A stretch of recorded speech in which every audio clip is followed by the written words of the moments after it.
विदर्भातली विधानसभा निवडणुकीसाठी अजित पवारांच्या पक्षाचे 25 उमेदवार ठरल्याची माहिती साम टीव्हीच्या हाती लागली आहे। हे उमेदवार नेमके कोण? अजित पवार बारामतीतच लढणार का?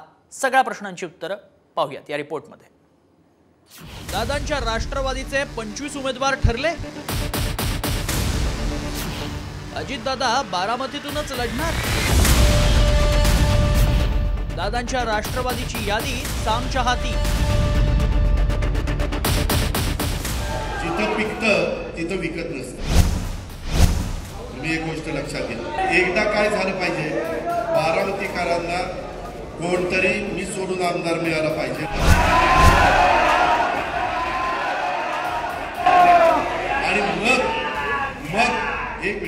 तुम्ही माझी 91 ते 2024च्या माझ्या कारकिर्दीची तुलना करा। ऐकलं? अजित पवारांनी काही दिवसांपूर्वी एकदा नव्हे तर दोनदा हे वक्तव्य केलं होतं। मात्र यात आता ट्विस्ट आलाय। बारामतीच्या मैदानात अजित पवारच उतरणार असल्याचं जवळपास निश्चित झालंय। कारण अजितदादांच्या राष्ट्रवादीचे 1-2 नव्हे तर तब्बल 25 उमेदवार ठरलेत आणि यादीत साम टीव्हीच्या हाती लागली आहे। पुण्यात राष्ट्रवादी काँग्रेसच्या झालेल्या अंतर्गत बैठकीत 25 उमेदवारांची नावं फायनल करण्यात आली आहेत। त्या उमेदवारांना तयारीला लागण्याचे आदेश देण्यात आले।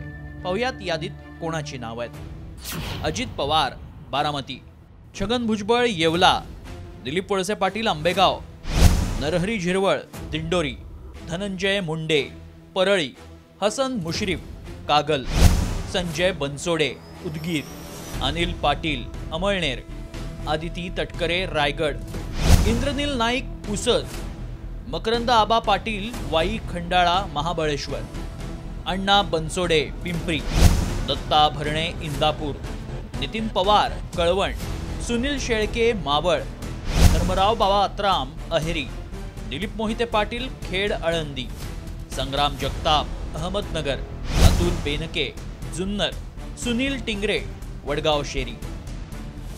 महायुतीची जागा वाटपाबाबत चर्चा सुरू आहे। बारामतीच्या मैदानात मात्र खरी चुरस रंगणार आहे। बारामतीत अजित पवारांनी शड्डू ठोकले तर विरोधात युगेंद्र पवार मैदानात उतरणार का? लोकसभेची पुनरावृत्ती पुन्हा विधानसभेत होणार का? आणि पुन्हा पवार विरुद्ध पवार सामना रंगल्यास अजित पवार मैदान मारणार का? हेच पाहायचं। ब्युरो रिपोर्ट साम टीव्ही।